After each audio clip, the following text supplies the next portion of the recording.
is that the pitch is very simple. I'm not changing the world in any major manner, so I don't have to show you any graphs to show you how the world is changing or what we're doing. Very simple funda. Because of the demonetization move, all of you want to buy houses now.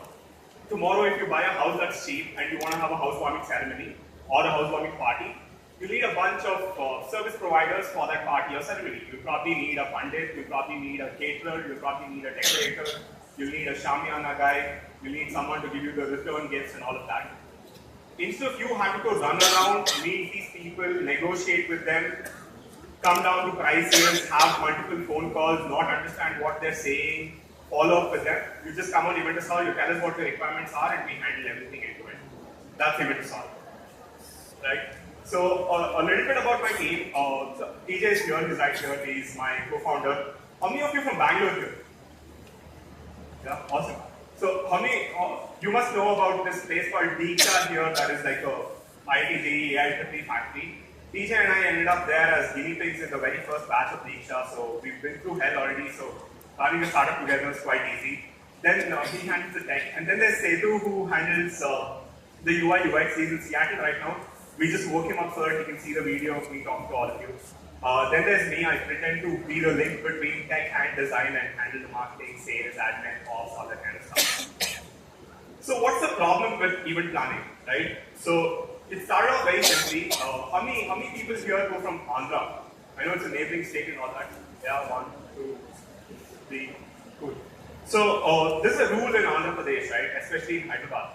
Once you turn 22, you're not allowed to stay in India. You just have to write your GRE and get out of the country. So most of my cousins who were in Hyderabad end up writing the GRE, and I'm from Bangalore, so these people end up going to the US. And what do they do after they go to the US? They end up taking like one more person from here, or they get together with one more person there, and start making new Americans.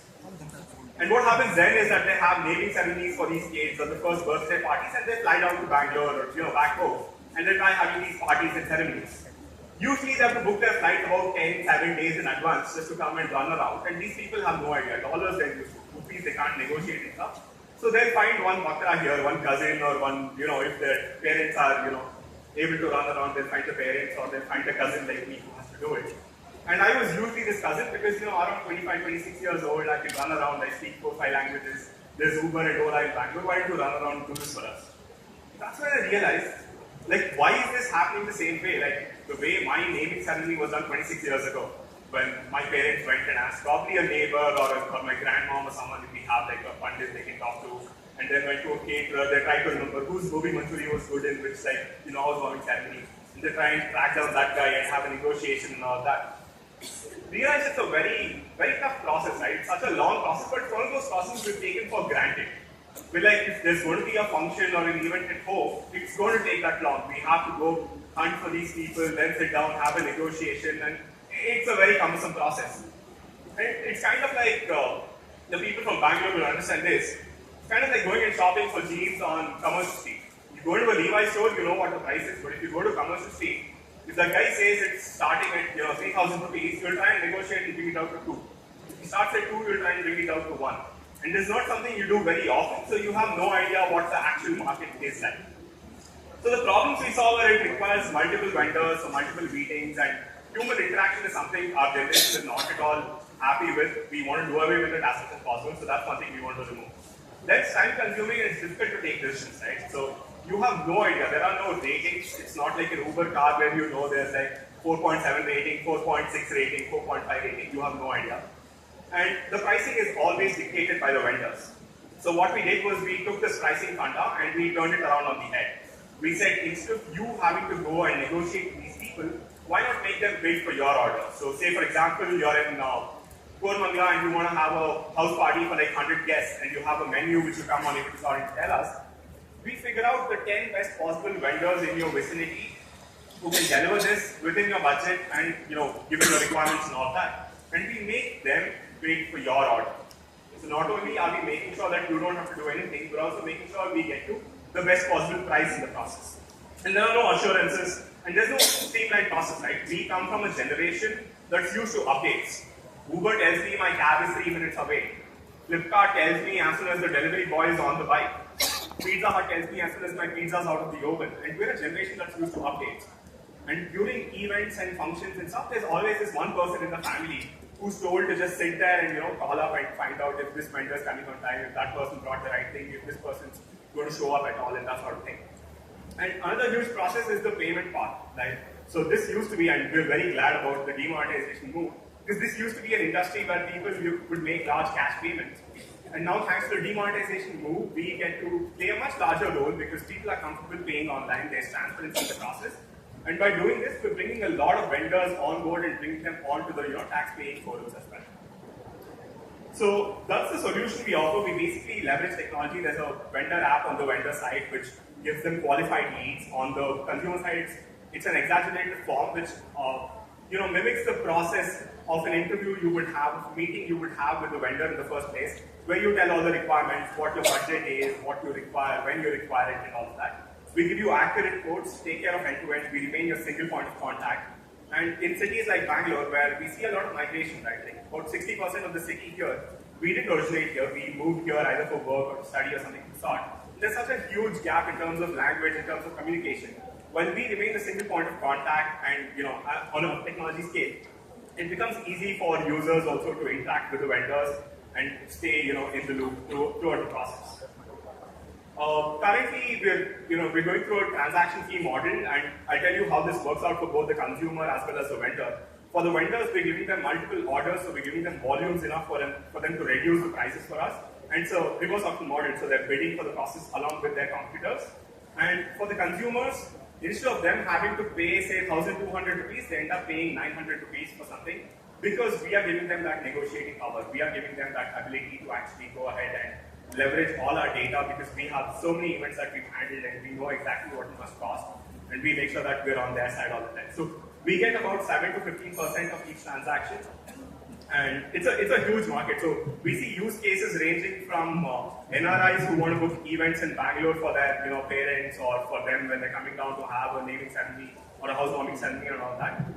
And the market we started with was the Indian traditional events market, because that's one that we understand very well, and it's a recurring one that keeps happening, and there's actually a pipeline in the process. But we're also venturing into corporate events and birthday parties and weddings and all of those large ticket sizes as well. So far we've done about 100 events. We're bootstrapped, we're profitable because we're making money on each transaction. We've had quite a few partners come up with us. We started off, so even the partner onboarding process, when we onboard a priest, we always get a referral of 2 or 3 more other people they're comfortable working with, a caterer, be a venue, be a decorator, and so on. So that's basically where we are. We are expanding into a bunch of things. We currently we have competition in terms of pure marketplaces which kind of list the entire services. We don't believe in listing because we believe people have a decision fatigue. People like to be given as minimal choices as possible. It doesn't make sense for me to go back to the 1990s model of giving you a yellow pages online forum where you have to choose between 20 people and call them up. So we kind of go ahead on that. And then there are wedding portals. We don't believe in being just weddings. We do all kinds of events. And we're also building a SaaS platform right now to help large companies and business units have their own internal events and team outings by leveraging technology. So that's us right now. The SaaS platform is what's coming up very soon. We're working with a few large companies to ensure that their event planning process internally becomes easy and it's not an extra burden on the HR folks or the admin folks in their teams. We're also expanding into other categories, so that's an expansion we're looking forward to. Geographic expansion will come once we're really happy with how much money we've made in Bangalore, and I guess that's happening. Happy to take any questions. We're also raising funds, so if any of you are interested in partnering with us, either working or in terms of capital, please feel free to contact us. Happy to take any questions if you have. Where is your competition coming from? So our competition mainly, like on the online space, these are the competitors we have, right? We have pure marketplaces like Just Dial and Suleka that kind of list all these vendors, and people call them up and try and get those contacts on their own and they go ahead. And then we have wedding venue portals which are coming up. A lot of them are being funded, so that's one section of the competition.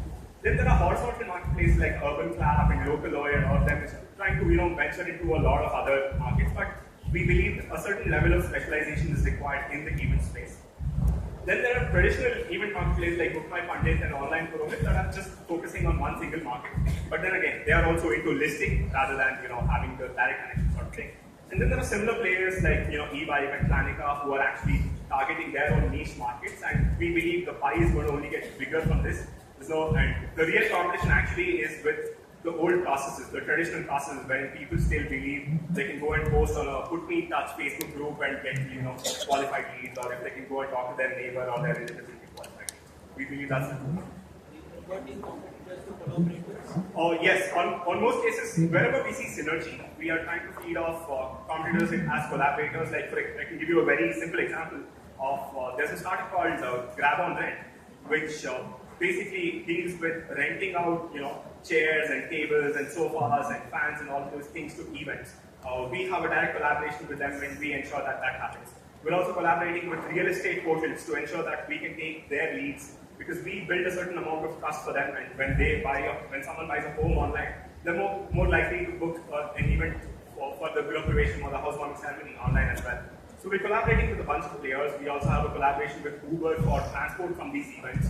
So I think one of the modes we're building around us is partnerships. We believe in having as many partners as possible and adding maximum value to all our consumers as possible.